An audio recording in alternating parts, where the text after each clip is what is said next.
I'm so glad to be here again tonight.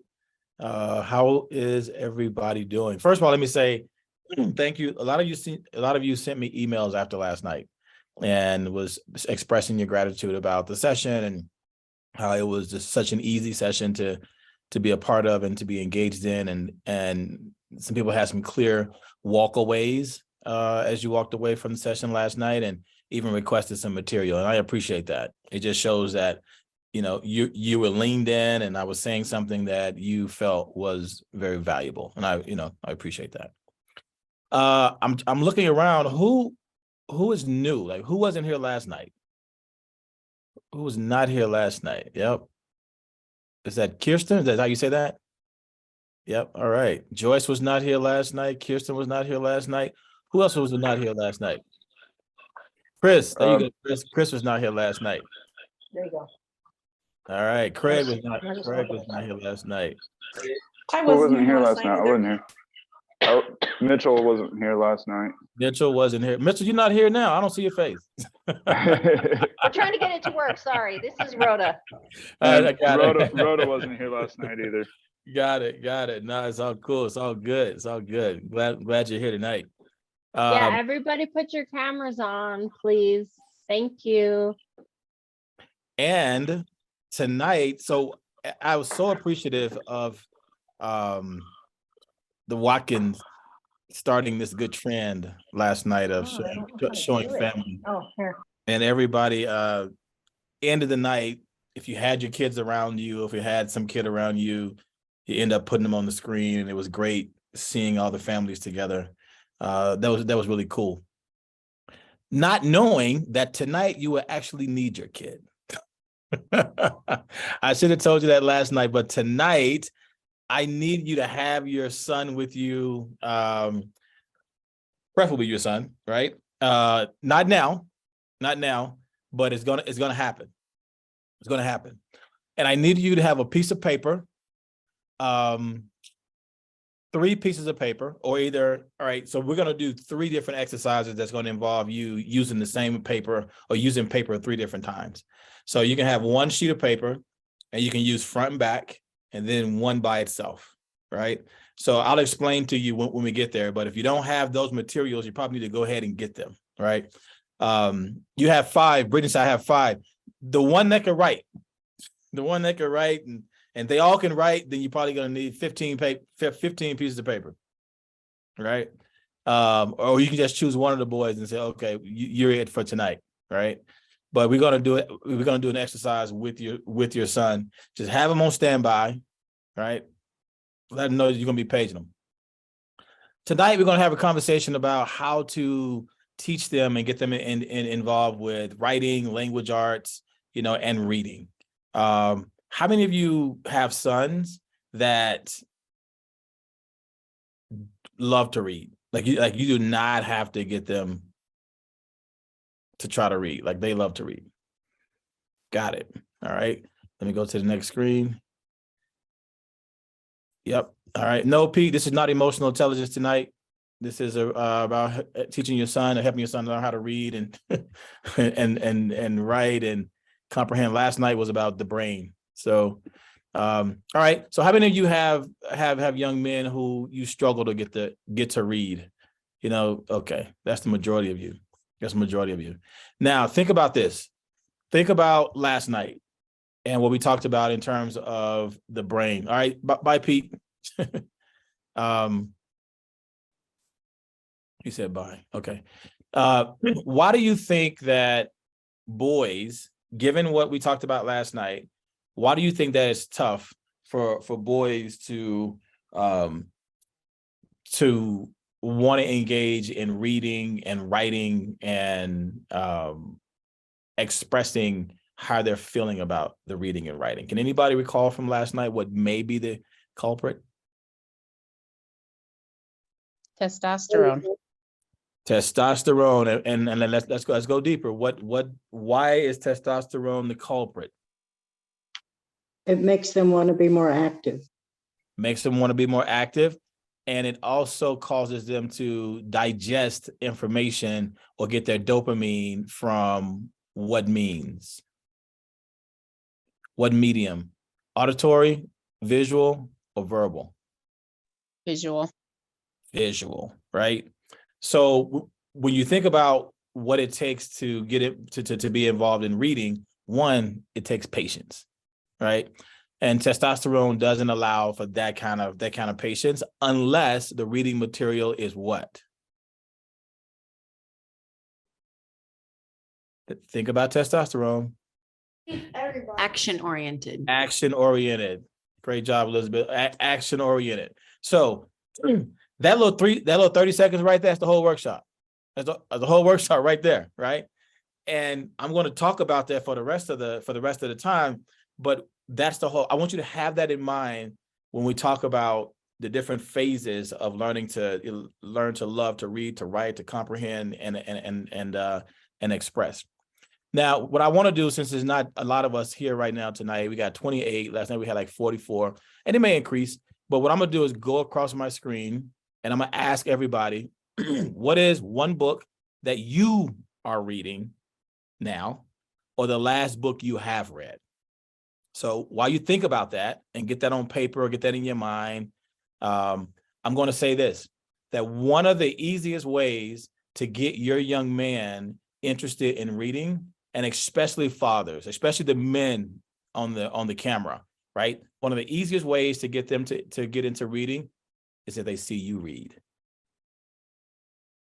If they see you read intentionally. So I'm going to really be listening to, the guys on the screen, who have young men, to see what you're reading and help you understand how that's important. One thing I want you to understand is that it's hard to be what you can't see. That's free right there. That's free information.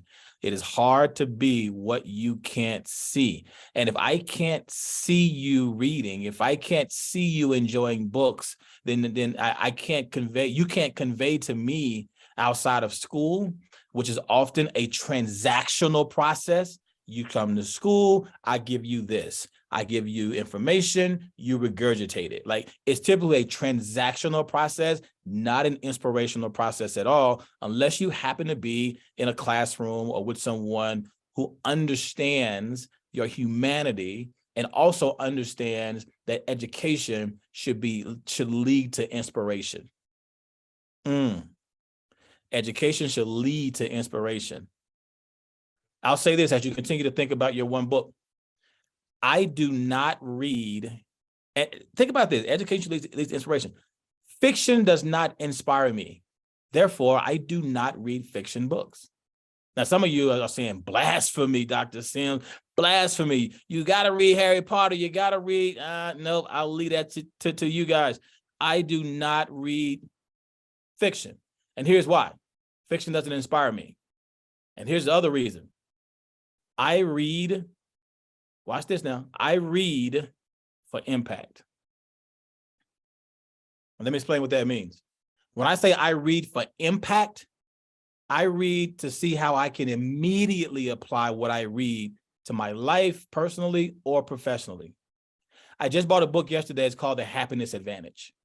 And this is a book about positive thinking and about how happiness and being positive and being happy manifests itself in your life in very positive ways, in your personal life as well as your professional life. I am now leading my staff here in Denver through 2 book studies. One is called You're a Badass by Jen Sincero. How many of you have read Jen Sincero's books or have read the Badass series, right? The book is literally called You're a Badass, right? And if you haven't read it, you should go get it. It's a cheap book. It's a quick read. And basically, it's a book that says that you've been a badass all along. You've just gotten in your own way, right? And she goes through some very funny ways of talking about it, right? And the next book I'm reading is called Battle Cry. And I'm reading Battle Cry with the men in my organization. And here's why. Battle Cry is a book about how to unravel your mind away from toxic masculinity. When we come up as men, and especially men of color, our definition of masculinity has stuff in it that shouldn't have stuff that shouldn't be a part of it. And that could be true across cultures as well, right? Men, the older we get, if we don't learn to embrace the emotive part of us, we get silent. We're already prone to be non-verbose, right? Non-talkative. but we get silent. Think about your father when you was growing up, or your grandfather now, or somebody you know. Like the older they got, the less they said. It was yeah. We were reduced to a series of grunts, right? And you know, I never want to be there. I never want to be there. Mom or the lady was always the one in the house that was verbose and was talkative, and because of the estrogen, but men are not. And this book, Battle Cry, teaches us as men to unravel those toxic definitions of masculinity, to be able to embrace your emotions, to help you understand it's okay not to be okay. That is actually good to have counseling. That is actually good to cry, right? Those are all the things that when we're young as men, people say, "What are you crying about? Oh, you're a punk. Don't do that. Man up. I'm gonna give you something to cry about," right? But the girls were allowed to express themselves and cry, like, because it was just assumed that this is what they would do. And that's been a bad model. When you hold in all of that anger or fear or sadness and not able to get that out, then it manifests itself in unhealthy ways. Some can lead to violence, peer-to-peer violence, domestic violence, cursing, walking out on families, because you don't know how to process your emotions. You don't know how to process it and know that it's okay to be afraid, okay to be embarrassed, okay to all those things. So Battle Cry is me helping the men on my staff and myself to unpack that. There's no way we can walk into classrooms and try to work with kids who are struggling with this and we haven't dealt with it ourselves, right? So those are the two books that I'm reading right now. And it's also why I don't read fiction. I can do nothing with Harry Potter. I can do nothing with the Hunger Games at all. So I'm a very practical guy. All right. So I'm going to start up to the left. So Melissa, just know that you're first. We're going to talk about the book that you're either reading right now or the one that you read, the last one that you read. Melissa, you're up. I'm reading Education Myths Education Myths by J.P. Green. All right. So once you list the book that you're reading, put it in the chat, because somebody might pick up on it and say, you know what? I want to check that out, right? So give me a 10-second overview, Melissa, of what the book is about. Go. It's about myths about the education system and why we think it doesn't work, but it's like debunking all of the things that we think are true, but they're not. Got it. All right. Put it in the chat. Aaron, you're up next. I am reading Mama Bear Apologetics by Nancy Piercy.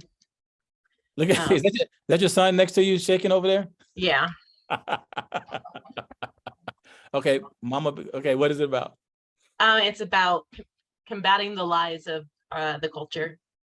Got it. All right, put it in the chat. Thank you. Aisha, what are you reading or have read? I am reading The History of Black Catholics by Father Cyprian Davis. Oh, wow. Okay, that sounds interesting. All right. Drop that in the chat for us. Don. I have read recently The Less of More by Joshua Becker. It's kind of a book about minimalism. So having more by having less. All right. All right. Sounds good. And for those of you who have your sons next to you, if they have read something, their book is going to trump yours. So if they've read something, you don't have to say yours. Let them say theirs. All right. Let's go with Jennifer.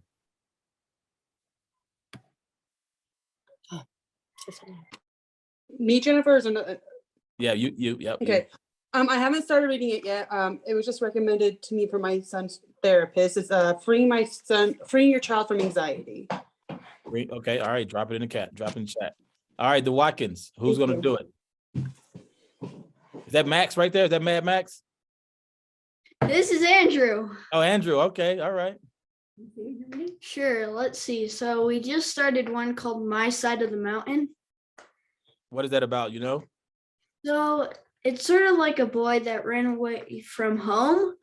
And so he's trying to survive through like harsh weather, sort of.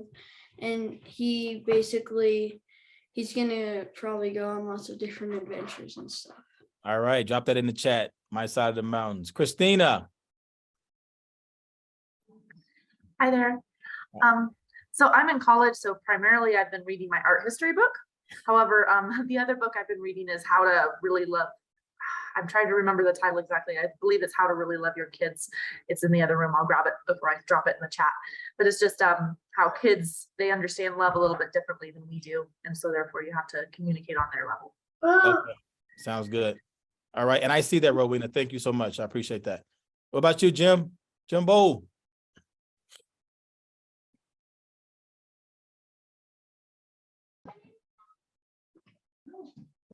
Howdy. Howdy. My son John will do the book he's reading. Okay. What you got, John? What are you reading, John? Harry Potter and the Half-Blood Prince. Harry, what is that about? So Harry is at his 6th year at Hogwarts, and he's having private lessons with one of his teachers, and they're trying to figure out the past of Lord Voldemort. Oh, got it. Okay. No, good stuff. Drop it in the chat. Thank you, John. Heather. So which Heather? Sorry. Yeah, you. The last book that I read was Addicted to Busy by Brady Boyd. Basically about less busy, more intentional time with family, because life gets so hectic that you're always wrapped up in everything that you have to do, meetings and sports and everything, and then just taking time to just reset and figure out what your priorities are and what's important and cut out what's not necessary. Good stuff. Good stuff. Drop it in the chat. Kelly. Hey, I'm reading this book called The Emerging Prophets by Keith Ferrante. So it's a Christian book, and it talks about basically the mouthpiece of God and the call and the purpose of it. Perfect. Thank you. Drop it in the thing chat. Melanie.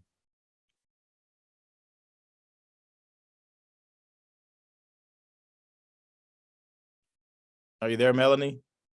Can you hear me? I can hear you well.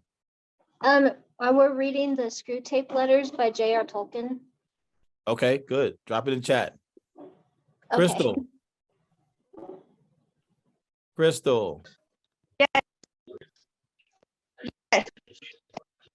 I'm not reading anything, but I read Black with son right now. You're breaking up a little bit. Just go ahead and drop it in the chat. Drop what you read in the chat then. Okay. All right. What about you, Chris?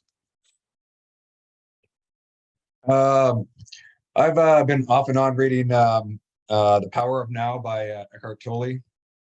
It's just a spiritual enlightenment, self-help kind of book. It's pretty good about pretty much being present in the now. A lot of people just go through life and just routine, and it's pretty good. I like it so far. Sounds good, man. Drop it in the chat. I might pick that up. Craig. I'm reading Internal Family Systems Therapy by Schwartz. It's a type of individual ego state therapy that works well for couples in trauma. Got it, man. Love that. Cherry Ann.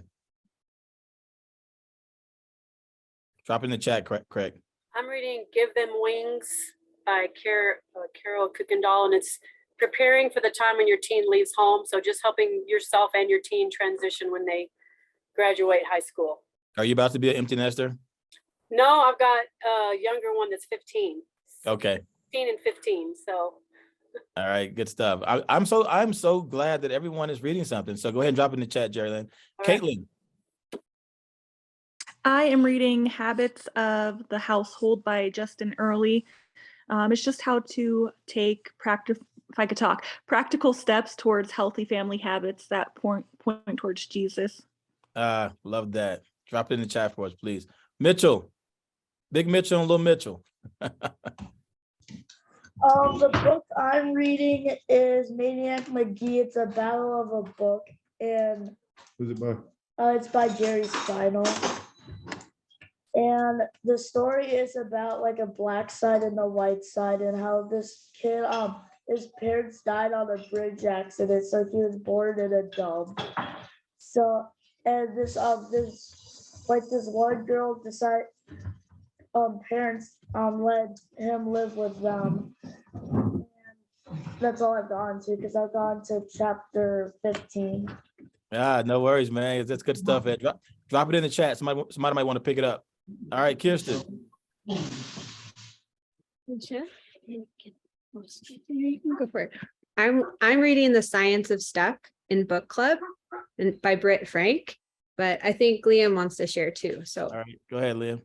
I'm reading the Woodshed Mystery and the Boxcar Children. It's like about these people, siblings. No, okay. Their aunt moved from a farm like, I don't know, 20 years ago, and it's all broken down. Now she's wants to come back, and they want to surprise the farm with her, so they want to like build it back. And there's like a mystery in the woodshed. I haven't got to that point yet. All right, man. Love it. Both of you guys drop those books in the chat. Aaron. I just finished reading Pride and Prejudice again with my oldest daughter, and Noah's gonna share his too. I recently finished a book called Pastured Poultry by Joel Salatin. It's a how-to book, how to raise chickens for meat for your family to eat and for profit. Wow. I mean, just think, if you just listen to the books people are reading, you get a little insight into who they are. You got to be able to appreciate that. All right. Is it Delia? Delia? It's Delia. Delia. There you go. Last book I read was fiction, but the one that I'm going to start on is To Take Back Your Time. To Take Back Your Time. I've heard that book actually. So good. Go ahead and drop that in the chat and take back your time. All right. Matthew Peterson, but it doesn't seem like that's Matthew. Matthew, are you the second Heather? Heather, yes, I'm Heather. Yep. All right. I'm reading Understanding Arabs, a contemporary guide to Arab society. And it's just about, understanding Arab culture and the myths about Arab culture and all that stuff. Love it, man. That sounds very interesting. Go ahead and drop that in the chat for us. What about you, Scott?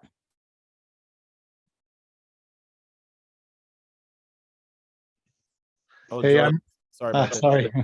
I'm reading Cynical Theories. It's basically a book on postmodernism and its role in basically where we're at today in society, how everything is based on race, gender, and identity, and why it's harmful for everybody. You know, I actually, I consider myself a postmodernist. So that's pretty cool. All right. So drop that in the chat, Scott. Okay. Gloria, what you got? I'm getting ready to start reading a book called A Court of Thorns and Roses. Court of Thorns and Roses. All right. Well, drop that in the chat and see if somebody can pick that up. Let's see. I had to switch screens, and so it switched it up for me. So what about Catherine Robert Smith? I can't see you. It's kind of dark. I think my sound might be a little funky. It's cutting in and out, but I am reading Untamed by Glennon Doyle. My friend sent it to me, and so far I'm loving it. Got it. Yeah, I've heard of that book before. Yeah. Go ahead and drop it in the chat. Yeah, already done. Rhoda, are you good? I'm good. I am reading Irreversible Damage by Abigail Shire. Raising Daughters in a Seducing Culture. Oh, wow. Okay. Drop that in the chat. That sounds interesting. Brittany. I'm reading a book called Dominion by Father Ripperger. And it's basically about the male's role model spiritually in the home and kind of helping combat that. My husband's reading a book called Raising Catholic Gentlemen. And you're reading? I'm The Watchmen. The Winged Watchman. All right. Well, you guys drop that in the chat. A lot of good reading happening in that family over there. Yolanda. Hi, I'm reading Common Law by Brett Withers. Common Law by Brett Withers. Yeah. Got it. All right. Thank you for that. Go ahead and drop that in the chat. Annabelle.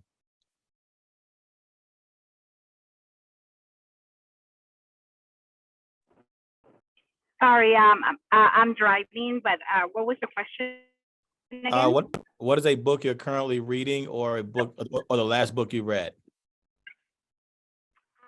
I am actually reading the Bible. I'm taking a Bible class, so we're starting from the very beginning.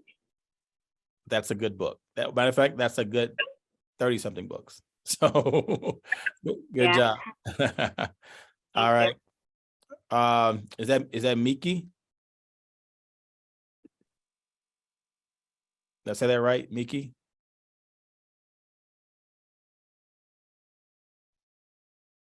Oh, hi. Yeah, it's Nikki.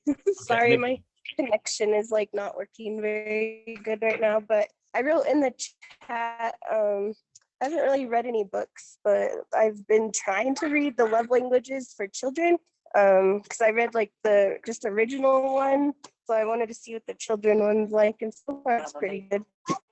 All right. Well, drop that in the chat too. So maybe we'll get you'll get a reading partner out this tonight. and the last one, right. Danielle.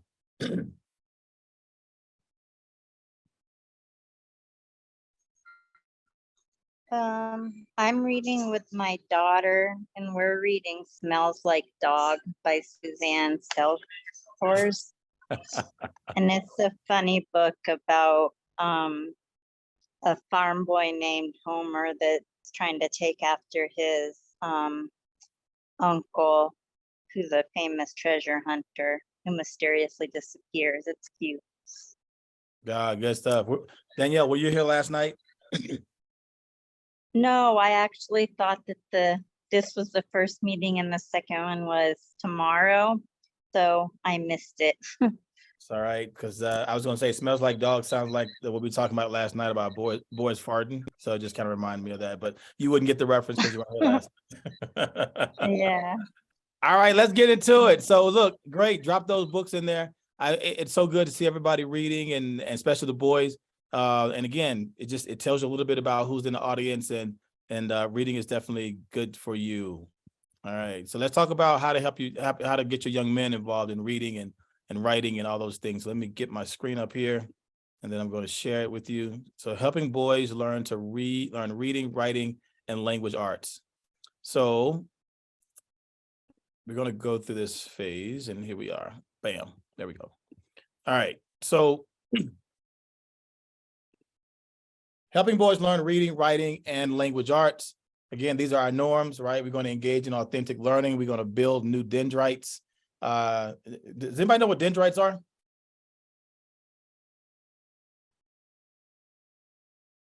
Anybody want to take a stab at what dendrites might be? Brain pathways for thinking. Brain pathways for thinking, right? It's extensions in your brain. So it's whenever you are learning new things, the connections in your brain, the dendrites, the long tensils, they actually rewire themselves in order for you to learn, right? That's why we always want kids, and even us as adults, to be operating on the edge of what we already know. It's actually called the zone of proximal development, right? And then speak your truth. And you guys have definitely done that. So we're going to talk about these 4 areas tonight. One, encouraging early childhood word use, helping elementary school boys, helping middle and high school boys, and providing reading materials that boys actually enjoy. So a lot of this work that we're talking about tonight was studied by Dr. Michael Gurian, right? What he did is that one day he went to pick his daughter up early from school, and she was in elementary school. And as he was waiting on his daughter to get out of class, he noticed that the teachers had the student work outside in the hallway. And you guys have seen this where you've gone to your daughter's or your son's school and the teachers have student work in the hallway, exemplars and all those things. And so, but what he did, because he's a researcher, is that he actually studied it and tried to find patterns in what, in what he saw. And what he saw was that of all the things that were on the wall, girls had written 1.5 times the number of words that boys wrote. So there was more words on the papers that girls had written versus the boys. Now, we talked about this last night and how this could definitely be true, right? Especially if the question that was asked or the prompt that was asked of the student to write about had anything to do with how do you feel about something, right? How do you feel about something makes it tougher for boys to actually write and engage in it, because the feeling part of the emotive part of young men is far behind that of women and of girls. The thing that's natural for boys is the physical part, the visual part, the movement part, the roughhousing. The thing that's more natural for girls is the emotive part, the how I feel part, and the verbal linguistic part, right? And speaking in complete sentences with clarity a lot earlier happens easier for girls just because of the way the estrogen in their body, the hormone, connects the verbal and the emotive parts of the brain a lot easier, so they can speak a lot easier, a lot faster, quicker. So what Dr. Gurian found shouldn't be surprising to you, that girls also outperform boys in essays 2-to-1 in sensory output, right? Color, texture, sound, tactile feeling, right? That's what he saw when he looked at all of the work that was in the hallway on the walls, and he studied and he saw that. And he started to say, I wonder why this is. Well, we know why this is. Here's what we know in general about boys, is that their brains do not generally create as many words as girls. I don't know if for those of you who have both a son and a daughter, you may witness this. Like, you may see your girl talk a lot more, or vocabulary may be a little larger than your son's, just because their brains create many more words than boys do. Now, this is a generality. I talked to you last night about this thing called bridge brains.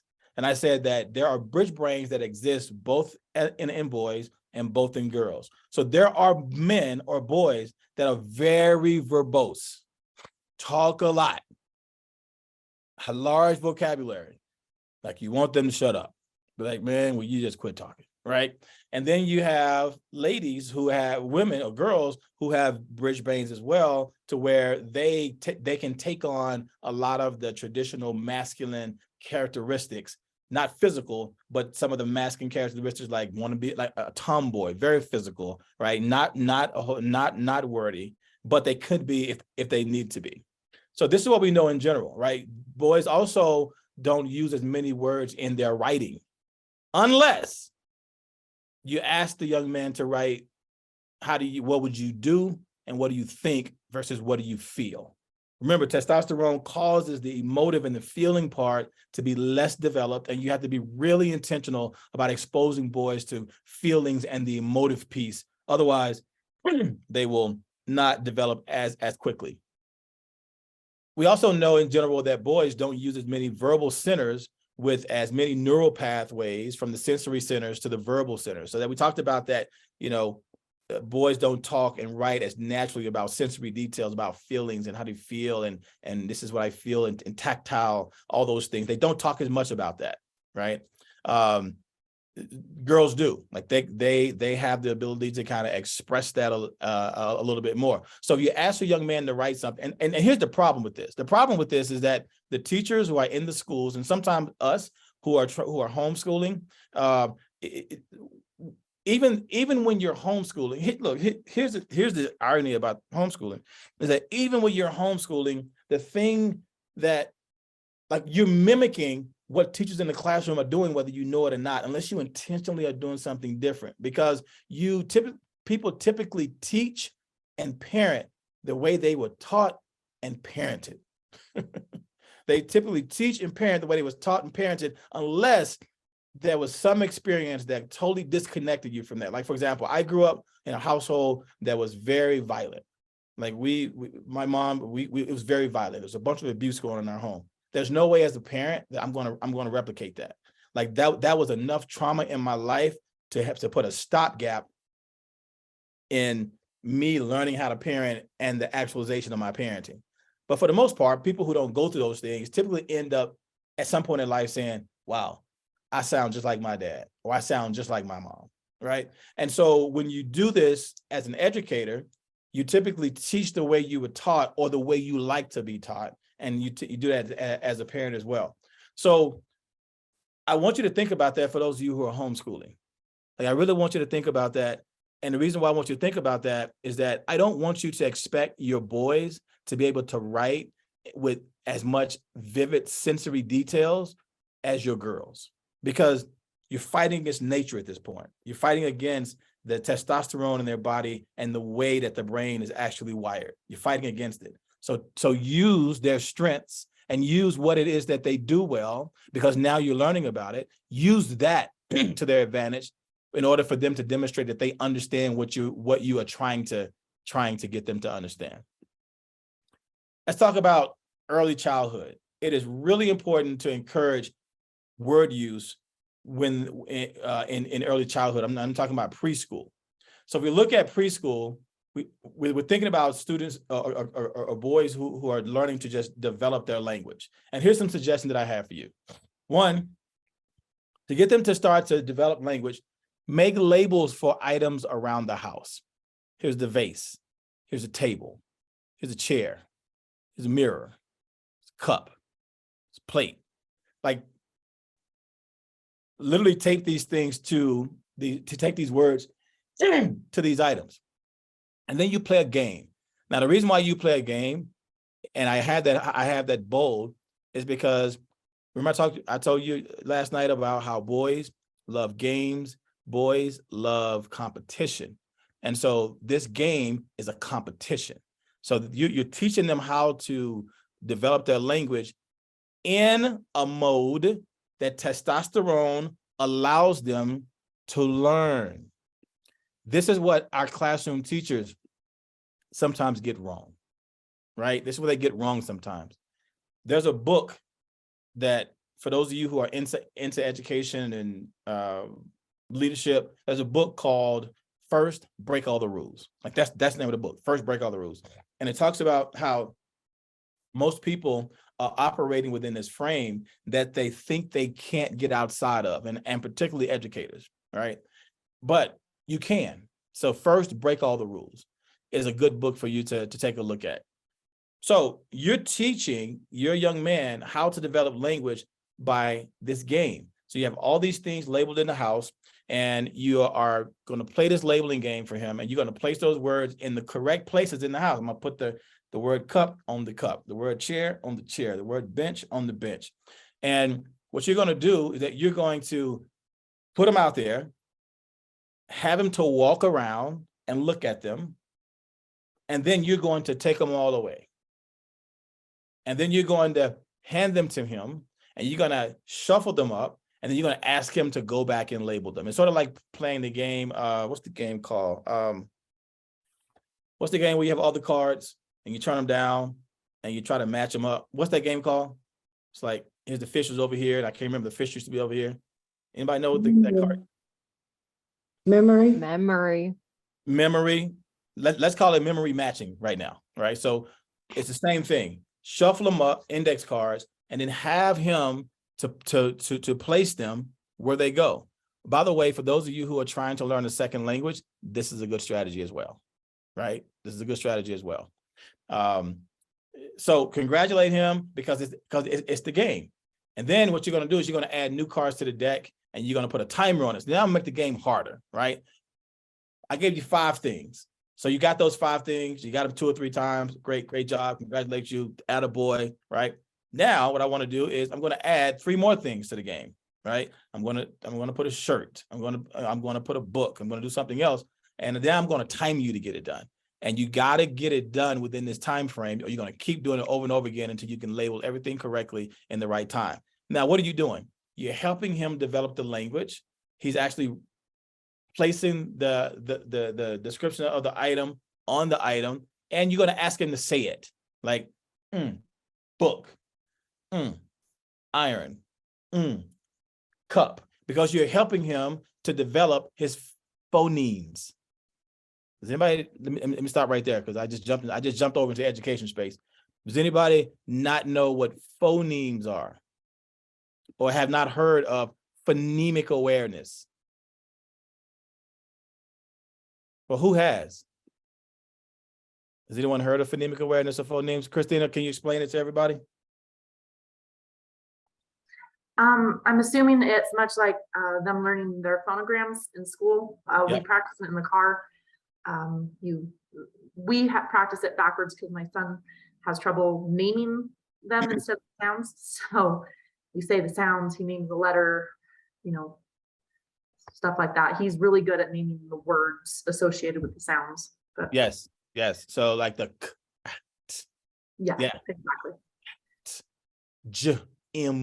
Jim, right? So it's have him to do that, because this is you helping them to develop the language. This isn't a preschool stage for those of you who have young men who are in the preschool stage.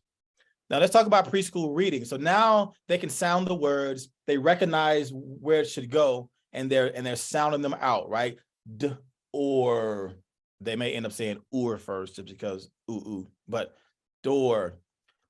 So now what I want you to do is buy a set of magnetic words and place them on the fridge.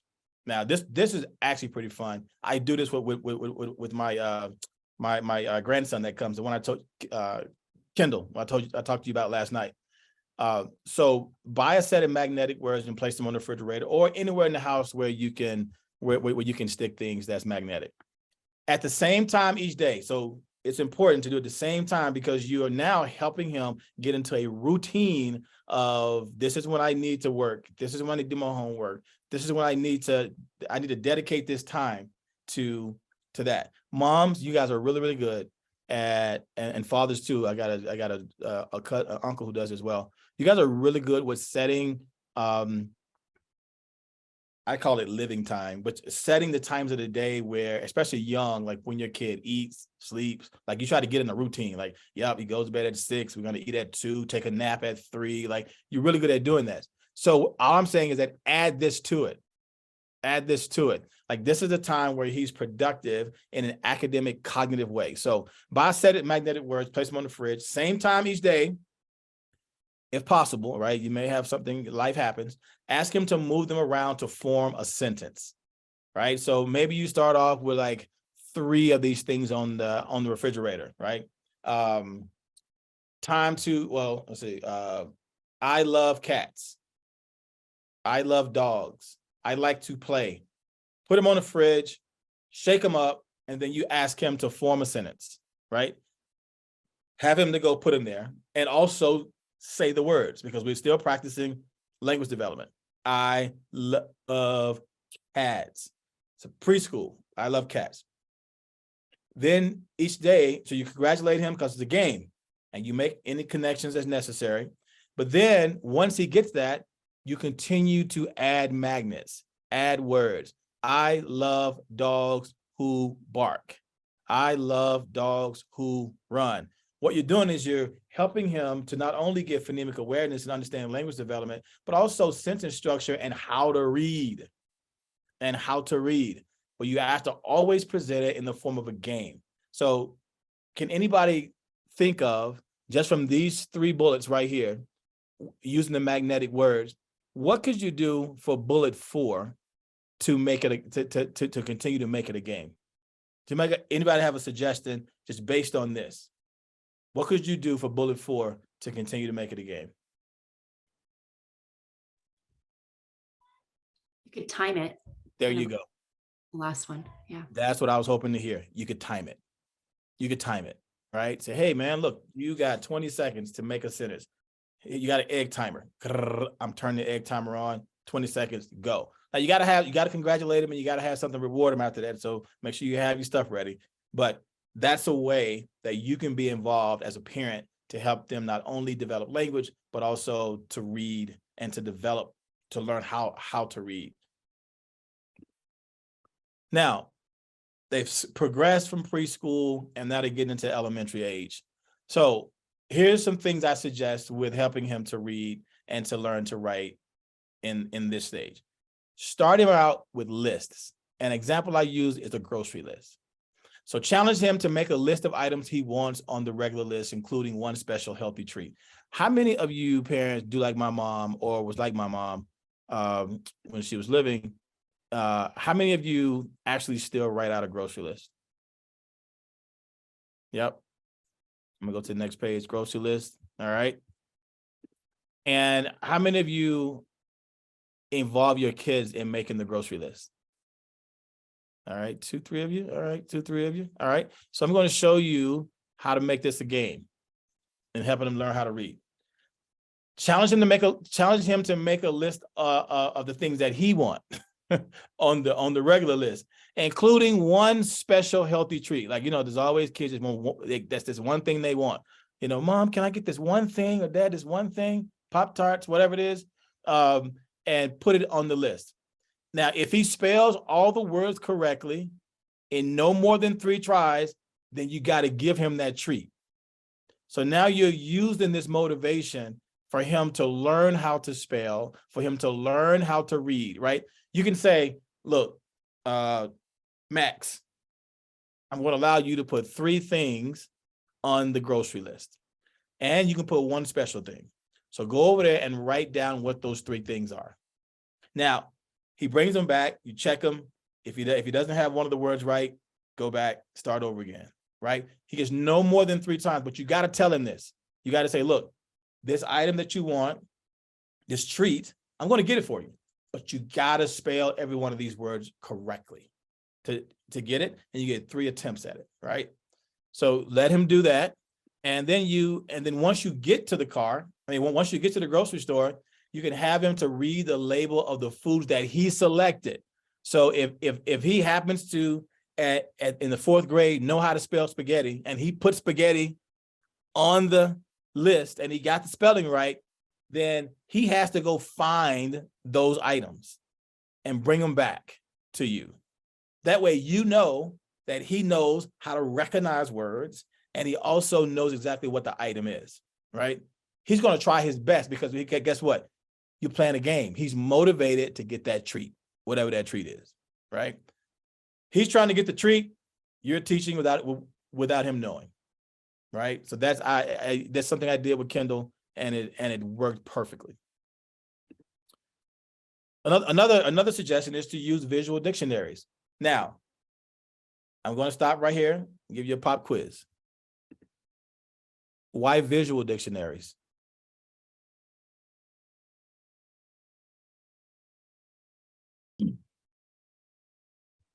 That. Because boys are visual. There you go, my man. There it is. It's not hard. I'm not trying to play gotcha with this. I'm trying to help you connect what we learned yesterday to today, right? It's not separate. Sorry, our son actually writes, he draws lists all the time because he loves to draw. So he will draw out his entire Christmas list, and it's the cutest thing in the world. It's like his whole list with pictures next to everything. It's great. Yeah. And so one of the ways that you can continue to use that strength that he has is that once he draws out what it is that he wants, have him to spell it out next to it. Yeah, if he draws a truck, have him spell truck out, and then have him to sound it out, if he doesn't know how to do it already. Yeah. It's a game. I think it's a game. It is a game. So use visual dictionaries. So obtain a dictionary with lots of pictures and play games that connect the pictures to the words, right? This is elementary school. We're talking, 1st, 2nd, 3rd, 4th grade. This helps develop brain crosstalk between the visual spatial centers and the verbal centers. Now, the boys already got the visual spatial centers down. That's what testosterone gives us. The visual, spatial means movement, right? Movement around, right? And then, but it helps to connect that part to the verbal centers.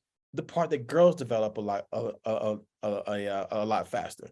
So using this picture dictionary, right? Pictionary, it's not called Pictionary, but picture dictionary allows them to be able to do that. You point to the picture, tell me what this is. Truck. What is this? Cup. What is that? Shoe. What is that? Dog, right? So you're connecting the verbal part to the visual spatial side. Another suggestion, play word games at dinner or wherever, right? Because everybody don't eat dinner like everybody else. Like some people just sit on the couch and get it done. Some people are really formal and sit around the table and talk about how the day went. So whatever. But each family member select a word, and I like this one. Each family member can select a word, and another family member has to use the word in a sentence. Like for example, if the Watkins were around the table or the couch or the campfire or whatever, or wherever they eat, one would pick a word and say book. Well, then Daddy Watkins has to use the word in a sentence. I hate books. Hopefully you wouldn't say that, but I hate books, right? Then person B, right, would say, and now Dad gets to pick a word, wagon. Then his son would have to say a sentence using the word wagon, right? Somebody.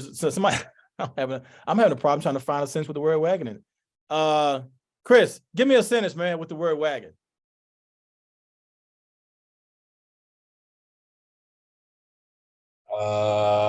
The wagon broke a wheel. There you go. All right. For some reason, I wanted to use chuck wagon, but I didn't know. But the wagon broke a wheel, and you continue this, right? Like this is a way that you help develop an understanding of how to use words, how to read, and how sentences are, and how sentences have structure and how they're structured. But the key thing is that it's a game. Now, can anyone can anyone tonight add anything to the dinner game? How can you make this more challenging or more fun? And I'm looking for suggestions from you because I don't automatically know right now. This is where I stopped at doing it. But can anyone, how can we extend this? I have a suggestion. Go ahead. Is it okay? So the grammar that we use introduces different parts of speech based on like how you use them, and then it talks about like, you know, the difference between good, they call it like a good one versus like a banned word, whatever. So the good ones are things that are really interesting. So like you could bring, you know, a verb in, like, you know, jump or whatever, and then you can talk about adverbs that are more interesting. So like, you know, he jumped quickly, he jumped excitedly, like, and then you get more points for how good of a word you use. So you first start out like in the way that I talked about was have person A says a word, and then person B has to form the sentence, and then so on and so forth. But you're saying now we're gonna take this to a new level, right? We're gonna say now you must build a sentence with the word, but it has to have an interesting adverb to it. Right. Okay. All right. Yeah. That's You can do the assuming. same thing with like adjectives or, you know, different things as you're like adding them into your grammar, you know, whatever you're thinking about right then. Just be like, All yeah, right. bring in an interesting adjective in there or whatever. All right. Is anybody else? I see somebody has Tanisha put something in the whoever has the most points from making the most sentences wins, and the winner gets something like a treat or extra 5 minutes of screen time or something. Okay. Aisha said that's a good way to be back. Okay, got it. I love the idea, Heather. Good. Somebody, it was Mickey who said he pulls the wagon. Yeah, Mickey, we were struggling with that wagon thing, but it's a good thing Chris figured it out. Broken wagon wheel, because I was going to use chuck wagon. All right. Elementary. All right, let's go. So elementary and middle school board game. Now, this is where you're going to need your son. All right, this is where you're going to need your boy. So call your kids in. Call the kid in, pull out 3 sheets of paper or 1 sheet of paper, writing on both sides, and then you have one here. So when you have your kid next to you, and for those of you who don't have boys, maybe you have a girl, you can bring your daughter in. The thought is the same. Once you have your kid next to you, if you have your kid around you, then put up your thumbs up, like hit your icon on the screen that has your thumb up, so I can look at the screen and see to what degree are we ready to move to the next thing. All right, good. Christina, yep. All right. All right, cool. So here's what we're going to do. All right.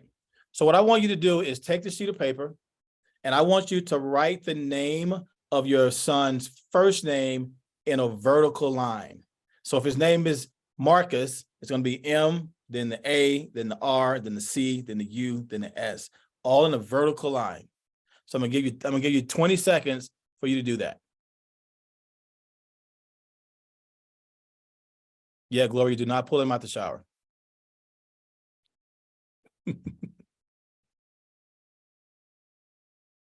You can do it for him. You can simulate. Joyce has her kid taking the trash out. All right. At least he's learning responsibilities. All right. So once you have your kid's name vertical, right? Here's what I want you to do. I want you to have him or her have your son to write something out next to every one of the letters that spells a thing. So for example, if his name is Michael, the M, he may put out mirror, right? For the I, he may put ice cream. You get the idea, is that he has to list something that starts with the first letter of every letter in his name. Once that's done, he's going to give it to you for you to check. And what you're checking for is spelling, and you're going to ask him to sound it out. And I'm going to give you 30 seconds to get that done. Well, the kids are doing it, so yeah, I'll give you about 40 seconds. I hope some of you don't have really long names. I hope nobody's kid name is Michelangelo. It's going to be a long night.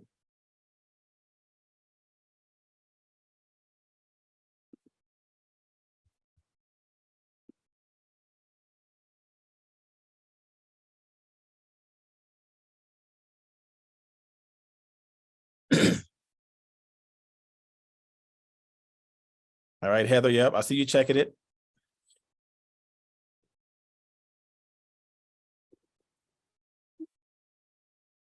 Once your kid has used every letter in his name, and you've checked it, and he has got this, he spelled it right, and he sounded it out right, put the thumbs up on your screen.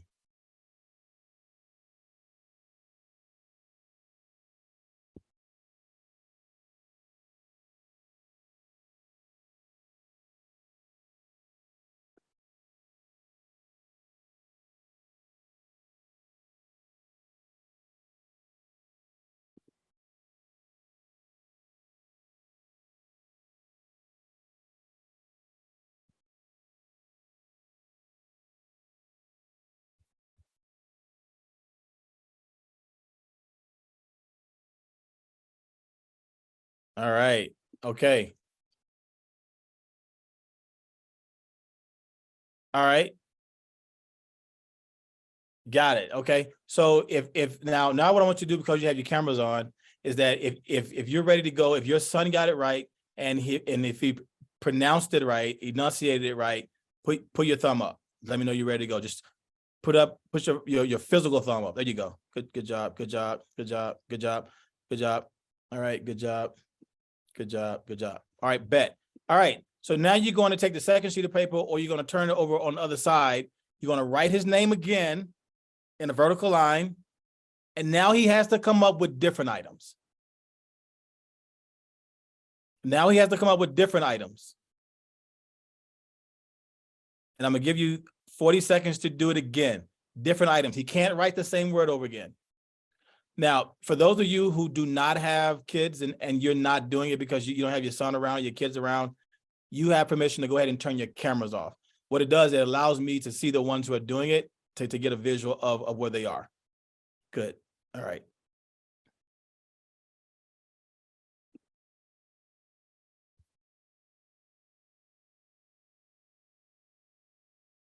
He's doing it again. He has about 30 seconds. Doing it again. Don't forget, after he finishes it, you're going to ask him to pronounce each one of those, and you're going to check for spelling.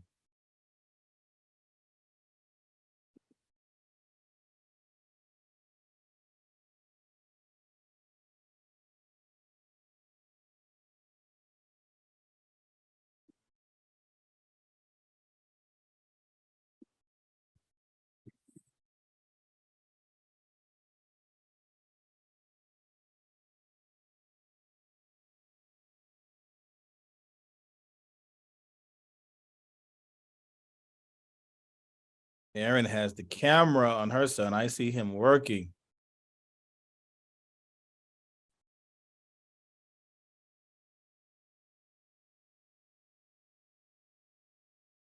So I see your son working hard over there, Christina.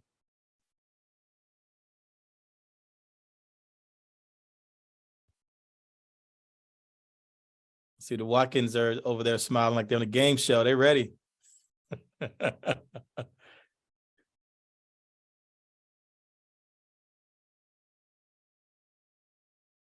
All right, about 10 more seconds. And once your son is done and he's completed and he's done it right, go ahead and put your thumb up.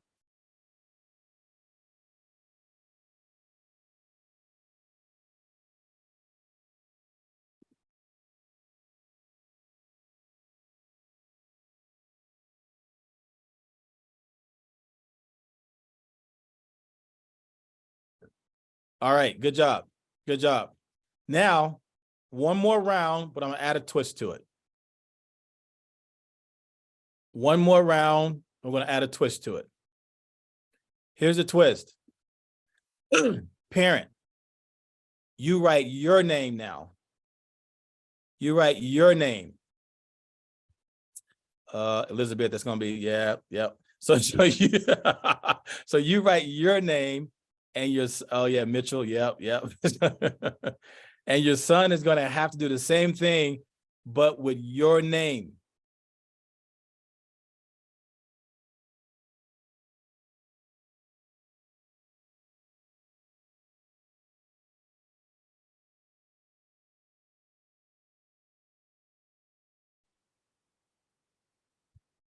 Your name. Let me know when you're ready. Oh, he's already, oh, they're already doing it. Okay, go ahead. Yeah, go ahead. Your name.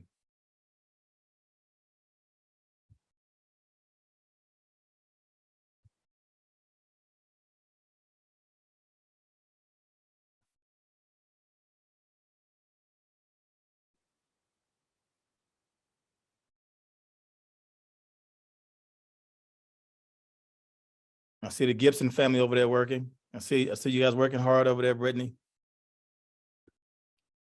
Yeah, you got a long name.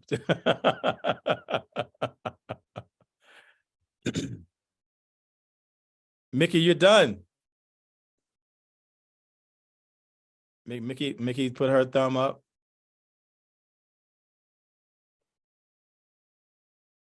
Jim's done. Jimbo's done. Aaron's done.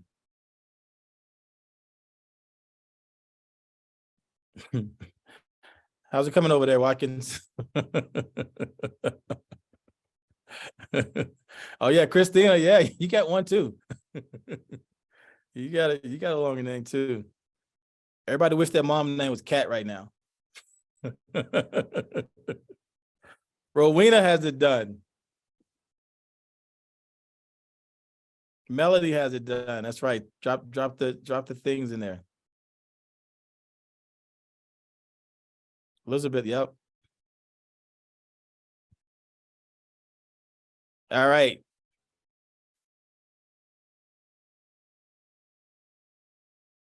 There you go. High five. I see that. Good high five.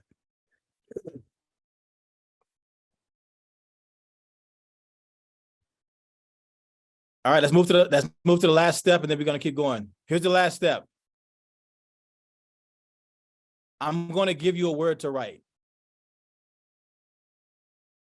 I'm gonna give you a word to write. I'm gonna give you 3 letters.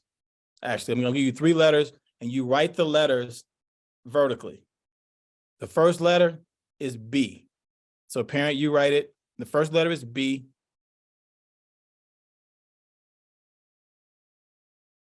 The second letter is K. And the third letter is C. BKC. Now, I'm going to amp it up a bit. I'm amping it up. Your son has to, I want you to first take time to explain to your kid what an adjective is. An adjective is something that describes, right? An adjective is something that describes. Like, he's amazing. You know, they're crazy. They're tall. They're colorful, right? So with those 3 words, your son has to write 3 adjectives about you that describes you. Using those letters. He has to write 3 words that describes you. He has to sound them out and spell them correctly.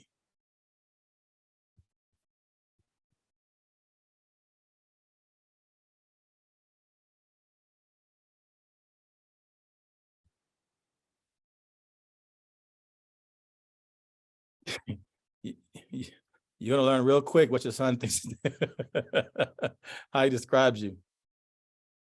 My invisible son. All right, Aisha, see, I hear you. And then I'm gonna pick on about 3 of you guys to tell me what your sons wrote about you. So be ready. Joy said my son has his thinking face on. Yeah, it's because you hadn't taken the trash out. So he has some words.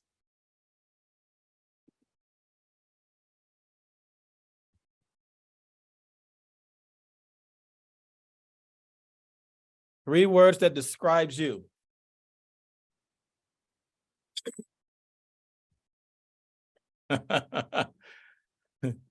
Mitchell, I saw your son hugging you. He's trying to get in good graces.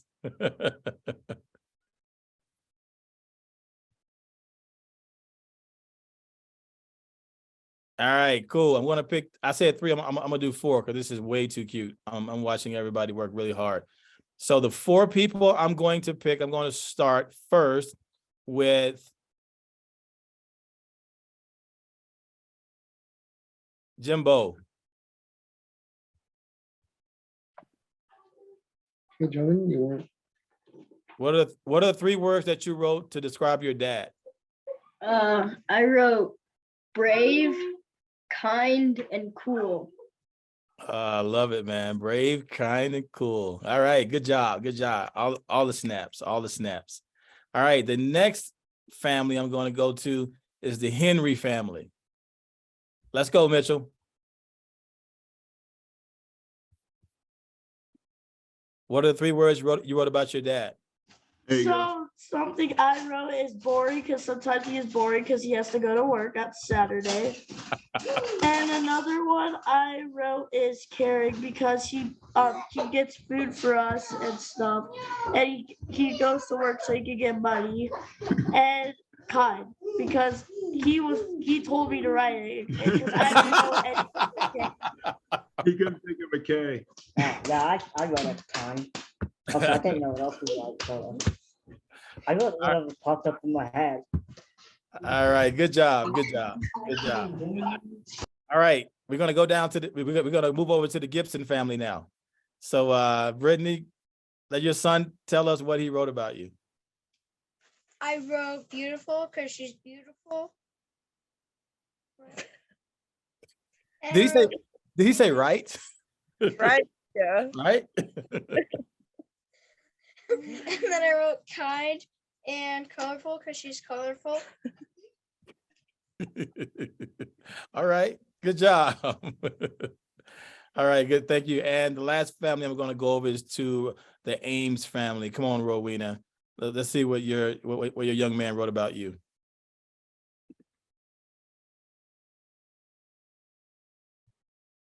Busy and kind and crazy.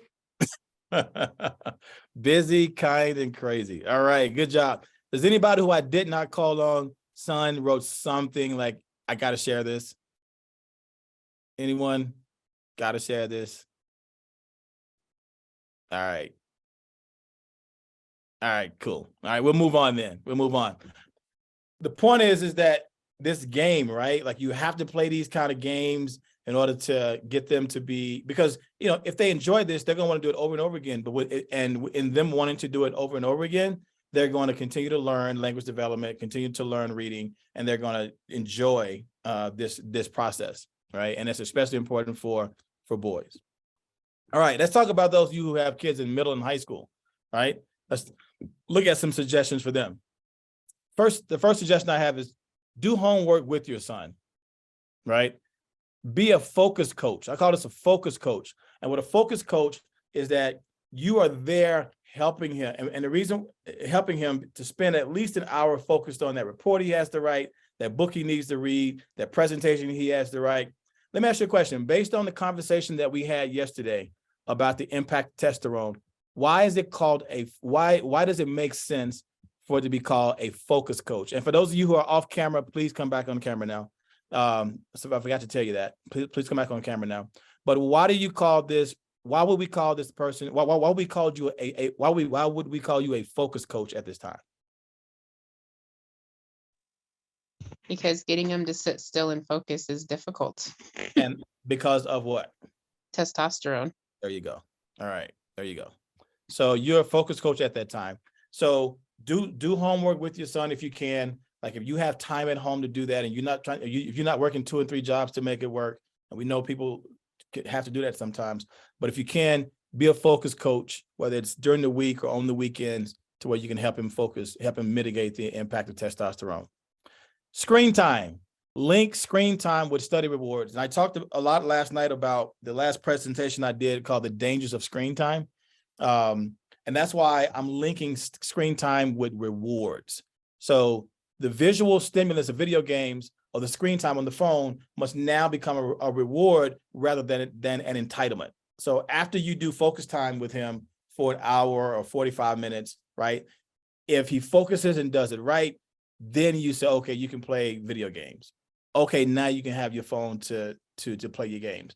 Because if you were present for the dangers of screen time, you know that excessive screen time, and excessive mean no more than 2 hours a day. Excessive screen time actually damages the brain. Oh yeah. And you know what's so scary about that is that we just come off of a pandemic where everyone was on the screen, right? So everything about science that has thing to do with screen time was thrown out of the window, especially for kids at that age. For us as an adult, it's not as damaging as it is for a growing mind, and especially boys, because boys are visual and they can get their dopamine from visual stimuli. And if they get their dopamine, which is, I feel good doing this, I want to keep doing this. If that dopamine is released, or if it's attained by them being on video games and by them excessive screen time, then guess what they're not going to do, right? The thing that I told you that we have to do for boys, we have to introduce them to the emotion, the emotive part, the verbal part. If all I have to do is feel good by watching something, I'm going to watch more than I talk. So my language development is not going to be as proficient. My vocabulary is not going to be as big, because my dopamine comes from me watching the screen. Oh, by the way, mom just gives it to me, or dad just gives it to me. Like he says, hey, go sit in the corner. As long as you're quiet, you can have it. There's a danger to that, right? It's a danger to that. So no more than 2 hours screen time. And the younger they are, as a matter of fact, when they're in the preschool toddler phase, the science and the research recommends actually no screen time. None. Like this is not the time to have the video game or the phone babysit the kid. It's not. But we see it all the time, right? Don't we see it all the time at the grocery stores or in the doctor's office, how the toddlers is over there just playing with the games and going through the things, and because we use it as a parent, like, you're going to be quiet if I give you this, okay? But we don't know. But the thing is that we don't know what we don't know, and it's actually harming. It's harming him more than hurting him. And if you want to find out more about that, go back and get access to the video that I did last year around the dangers of screen time. But you can also do your own research around it to help you figure out how to manage the screen time. Okay. All right. So what we're going to do is that we're going to, so use the video games. It now becomes a reward.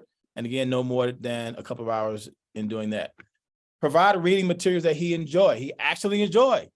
Research to discover that reading and literacy success is linked with the content of the written works and the reader's right to choose, right? So if you have that focus time, and he says, Mom, I don't have any homework. All right, still got focus time, but I want you to read something, and you get to choose what you want to read. You get to choose what you want to read. And you spend that time having him to focus on reading what is, it may not be that hard because he's reading something that he actually wants to read, but he's learning literacy, he's learning sentence structure, he's learning literary skills, he's learning tone. Like, you can ask him questions about what he's reading during that focus time, which becomes focus time for you too, because you got to make sure he's doing what he's supposed to do. And especially when they are reading something that has a natural connection to real life. How many of you have sons or daughters who are into like this one thing? It could be automotives, it could be cosmetology, it could be science fiction, it could be, animation, right? Those kind of things. Allow them to read that so that they can be able to enjoy reading. Boys will, in general, read what is interesting to them, and they will reject what is boring to them and what doesn't fit into their lives, which is why a lot of our young men have such trouble in school when schools are asking them to read things that just does not interest them at all. And the danger is they end up getting judged cognitively simply because they're not reading what they're not interested in. And then that's a whole rabbit hole, right? It's like judgment can be made, suspensions can happen, getting in trouble, and it has nothing to do with their ability to read. It's their desire to read because of what we are having them to read. Also, because of testosterone, provide more graphic reading material, right? Boys tend to need more graphic spatial content than girls to gravitate towards reading material. Like, so comic books, we talked about the visual dictionaries, right? Graphic things. Don't just give them something like this, right? With just a whole bunch of words in it, right? So more graphic things to be able to use that crosstalk in their brain. You promote that crosstalk from the verbal spot, the verbal area to the visual spatial spot. You allow them to make those connections. And when you allow them to make those connections, guess what? Their vocabulary gets bigger. It gets bigger because they're able to express themselves more, even from an emotive standpoint, because they can connect what they're feeling to what they're actually saying. So when you do this, we want to use material that is filled with spatial kinesthetic action. So thrillers, suspense novels, science fictions, sports biographies. We do a really good job in the schools that I have built with helping boys to understand how to read and how to comprehend by using videos and written material that has to do with like sports. Like, they can connect with that, right? They connect with a Steph Curry or Kyrie Irving or whatever. And if we somehow weave a socio-emotional or character skill in that, then they get it. Not because they're really interested in learning how to self-manage, but because we told him that Steph Curry does this in order for him to make the three-pointer. So technical and mechanical content, such as instructional manuals, comic books, comics and pages in the newspapers for those who still get newspapers. Those are the kind of things that you can use to help teach reading. I'm gonna say this. When I built my first school, the middle school and the high school, in their literature classes, never had a traditional literature book. Like they didn't read Macbeth and they didn't read the Odyssey. You know what they read? They read books like Enrique's Journey. They read books like Monster, right? They read books like the other Les Brown, right? And the reason why they read books like Enrique's Journey and Monster and those books is because those books, listen, they had male protagonists and antagonists. Books like Enrique's Journey spoke to the boys in our school that were of Latino descent. So there was a lot of relevance there with Enrique's Journey. And guess what they did? They learned, and we also read The Outsiders. So we taught literary skills, tone, like how is the author feeling about this? Like how does this character, feel about this? We taught tone, we taught literary devices by using the books that were relevant to them and that they like to read. When you look at books like Monster, right, it's a story about a kid who was, labeled as a monster, and jail was involved, and so our kids could relate to it. They saw themselves sometime in the character, and they saw somebody else in the character. And while the teacher was teaching the book, he also taught tone, literary devices that went along with it. So they learned all of that stuff that we consider to be boring sometimes in a very exciting way. Our kids were literally walking through the hallway, book open, going to the next class, trying to figure it out, right? And I walk by and say, hey, so what's the tone of what's going on right there? What's the tone? Oh, yeah, Dr. Sim, this is what's going on. See, those are the conversations that you want to be having with kids, not why are you, doing this and why are you doing that? But that's how we taught literary devices to boys.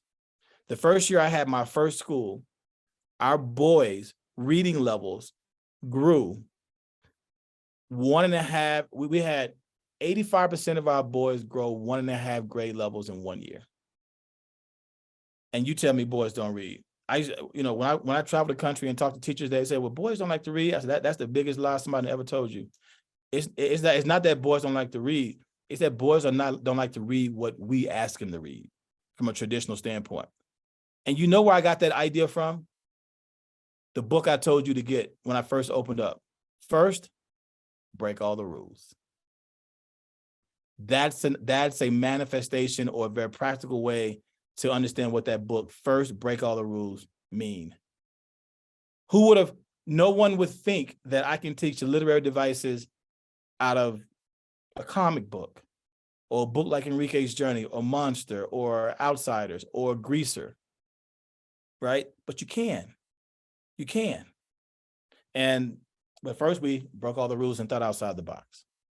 So that was actually the last slide for tonight. I knew it wouldn't go the entire time. I knew it would probably go 30 minutes early, which we are. But I want to stop right there, and I want to allow you to ask me any questions you have about tonight, about last night, and spend the last whatever time it takes to answer those questions. It can be 5 minutes or it can be 15 minutes. So I'll stop talking and I'll listen and I'll answer questions. And for those of you who are just waiting on somebody else to ask a question, I'm going to ask everybody to do this for me. I'm going to ask you to drop in the chat one thing that you're walking away with from either last night or tonight. Just drop it in the chat. And so if there's anybody who wants to ask me a overt question, I'm going to listen. But if no one wants to ask a question and no one has a question, just drop it in the chat.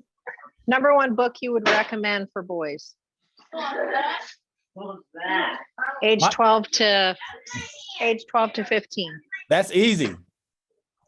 Hey man, we just talking. Daily Conversations with Young Men. That's my book. It's what? It's my book. Hey man, we just talking. Daily Conversations with Young Men. Okay, well, I will put it on our I will drop the link in the chat. I would drop the link in the chat for you to purchase it. Listen, I actually forgot to mention this last night, and I reached out to Deborah and she said, there's a way to get it done. But I want to say this to you who are homeschooling your kids. And those of you who are not homeschooling your kids.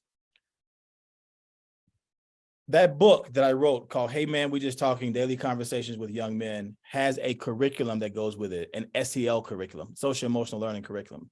It is 22 chapters with it that I call conversations about things that boys grapple with. But there are lessons that go with it as well, that if you're homeschooling your kid, you can actually use it to teach those lessons. So you can get the book and you can get the lesson guide. And I wanted to mention that, guys, I wanted to mention that to you last night for those of you who are homeschooling or those of you who kids are in regular school and you just want to get it anyway. Like, you can purchase that to use for yourself. So you don't have to just get the book. You can actually get the workbook, the lessons to go along with it. And if you are interested in that, then I'm going to give the information to Deborah, but I'm also going to drop my email in the chat again, and for you to send me an email if you want me to send you a direct link on how to get that for yourself. Question. Is there any negative information out there about reward-based learning, like constantly giving them rewards and encouraging them based off of earning something? Is there? Yep, a lot of it. A lot of negative research that talks about if you use extrinsic rewards exclusively all the time, at some point those extrinsic rewards are going to run out, right? Like, life itself doesn't give you extrinsic rewards all the time for doing the right thing. So you use it a bit, and that's where I would pay attention to the research if I was you, Aaron, is that I would research it. And yeah, there are negatives about it if you overdo it, but there's a point to where you can do it to where it could be effective, right? And it also depends on the kid, right? If you know, sometimes you have kiddos who they would just take advantage of it as long as they can take advantage of it, right? So so you have to know your kid too. Be a focus coach. Say more about that, Jerry. Oh yeah, be a focus. Oh yeah, that's right. You said that's the one thing that you're picking up. Good. How much this applies to girls, Danielle? The good thing about it is that the girls are pretty much already there when it comes to that reading stuff, just because of estrogen. But this is good for girls too. This is just especially good for boys.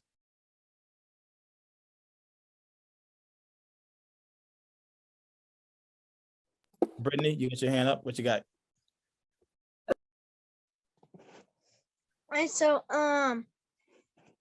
most of the time, well, all the time, I don't finish my thought. So most of the time, nobody really understands me except my grandpa, because him and me do the same thing, and I don't know how to control that or make sure my mom or my family members understand me. So what's your name? Liam. Liam, that's right. Liam, I'm going to say I'm going to say something you may not understand, but then I'm going to say something that you do understand. All the adults will understand this. People tend to talk in ideas versus sentences. If you ever listen to someone try to talk to you, especially if they're in a rush, they really don't finish their sentences. They talk in thoughts. Like, man, if you look at, I was at work and I just cannot believe what she did. And I would never, and I'm like, they would see how I just really didn't finish a sentence, right? I was speaking in a thought or an idea, and the idea was, I wouldn't have done that. Like, I cannot believe she did that. So Liam, what I did was, because I knew that people talk in thoughts and ideas, is that I would have my sentence already thought out before I even talk about it, right? I would say, look, I want to convey that I really want to go camping. So I would be like, Grandpa, I would love for us to be able to go camping.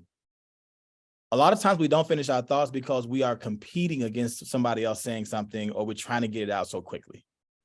But if you just make it a point to finish your sentence, people will understand you a little bit more. Now, you can even be more intentional about that, right? You can say, if you like to write, you can actually write your sentence out and give it to someone, right? But you got to remember that people tend to talk in ideas and thoughts rather than complete sentences. And the next time any one of you on the screen are talking to someone, pay attention to see who actually finishes their sentences, or if the next sentence after what they say is even related to the sentence that they just meant, that they just said.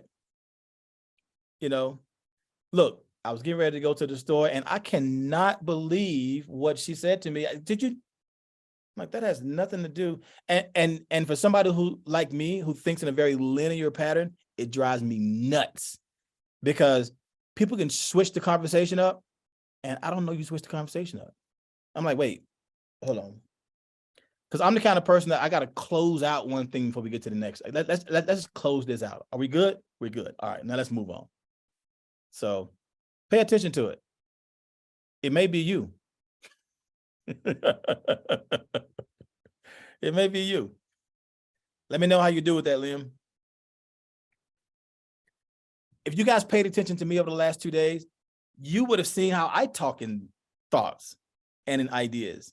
How many times have I started a sentence and I go like, oh, listen, you ain't ready for this. Oh, this is for free.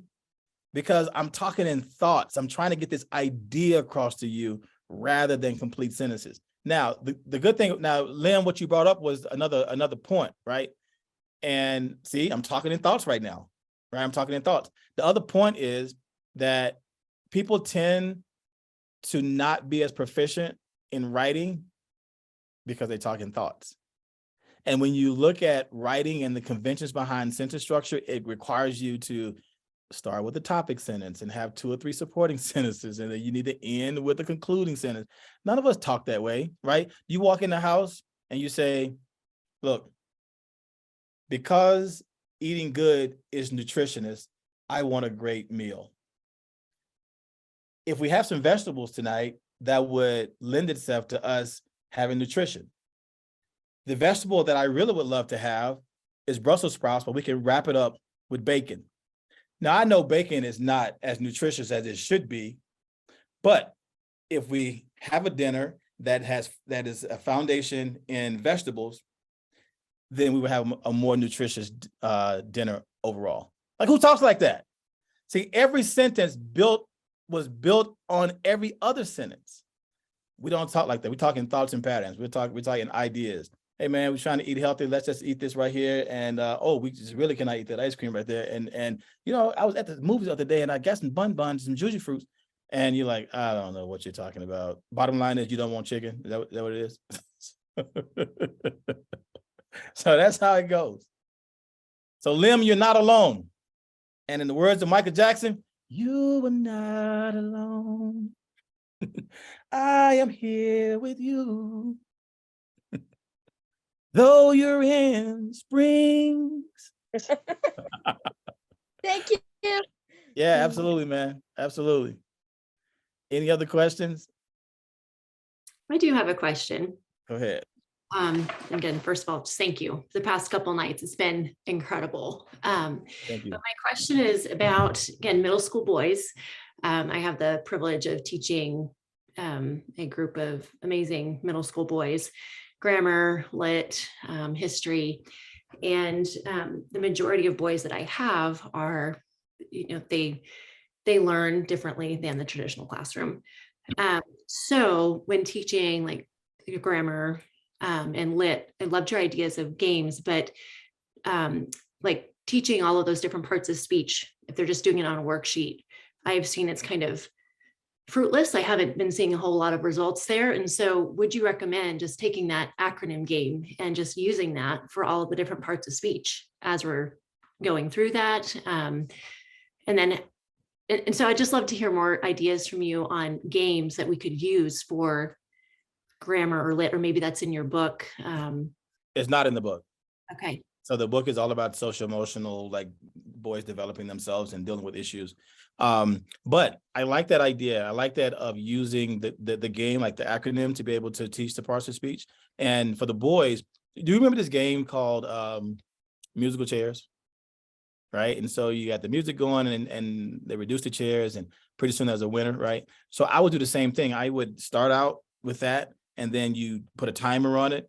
And, you know, those who are finished drop their pencils and they stand up. So now you're tapping into that testosterone, the natural energy of boys. It's going to get loud, but it's a controlled loudness. Like, you know what's going on. And they're going to work really hard to get each one of those right as fast as they can to beat the timer. The first time I would do it, I wouldn't have a timer to it. I want to get them used to what we're trying to do, the game. I want to assess accuracy, right? But then once they get that, then I want to use the game in order to add an element of fun with it. Because you're right, just using the worksheets is just, I mean, it's just boring. And if you send me an email, I can be a thought partner with you to try to research some other games that would be that would lend itself to what we're trying to do. Thank you. That'd be awesome. Thank you. Absolutely.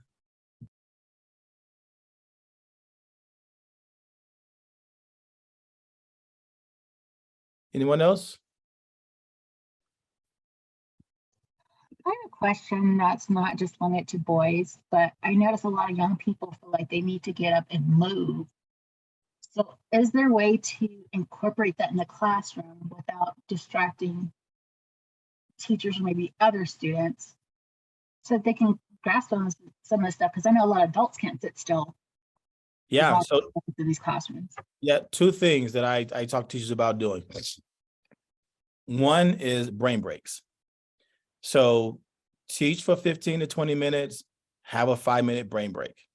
And when you do brain breaks, make sure there are brain breaks that involve movement and particularly cross-lateral movement. So stand up, do this, right?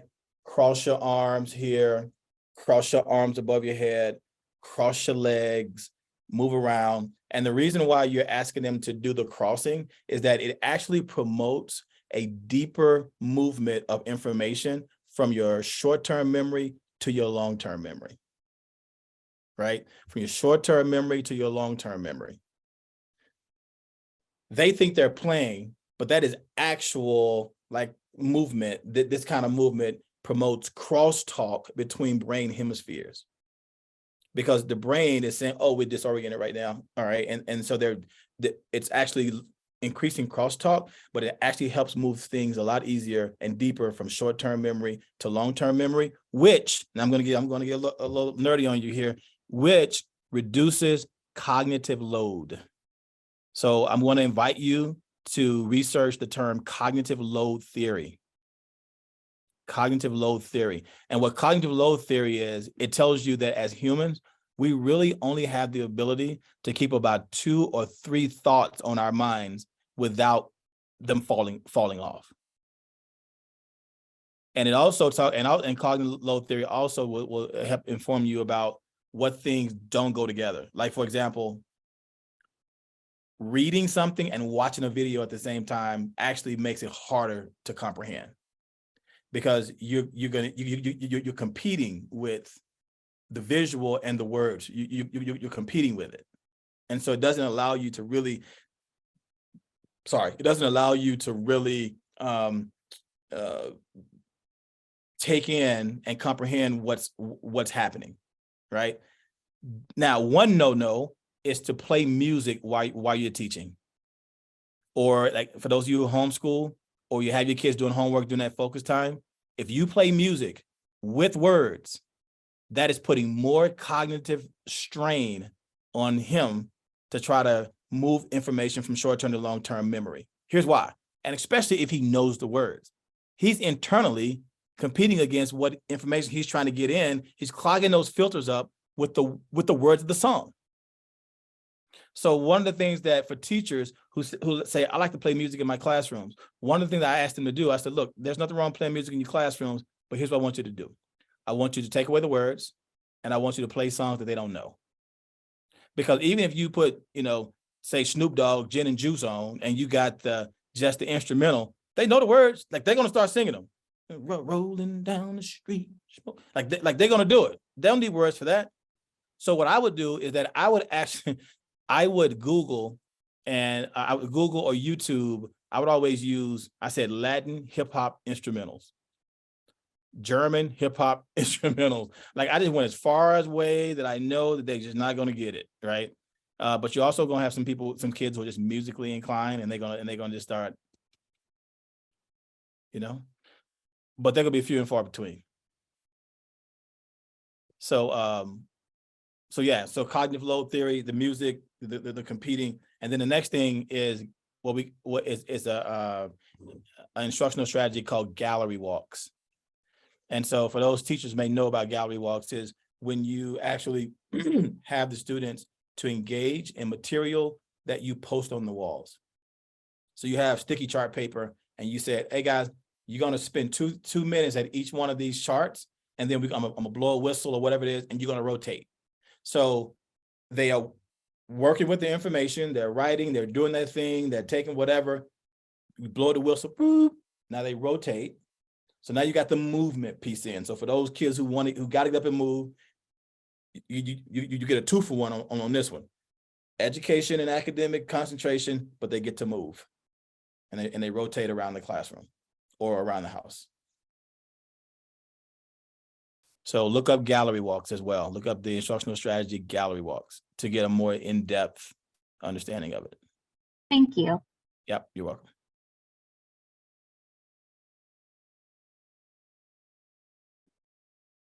All right. Well, I don't have to take up your time, just take your time, but we ain't got to stretch it at 8 o'clock. We don't need to stretch it. So if you don't have anything else, I would, say I've had a great time working with you guys over the last 2 days. Deborah seems to get me to do this all the time. So I'm sure I'll see some of you again. I've been doing this for the last 4 years, probably. I think it is. Different stuff though. We always talk about different stuff. But you have my email address. Send me an email if you want to get access to that curriculum. You have my email address if you have any questions, any general questions, and I will always guide you to the research for you to kind of think through it and figure it out yourself. And if you have questions about the research, then we can be thought partners and brainstorm together.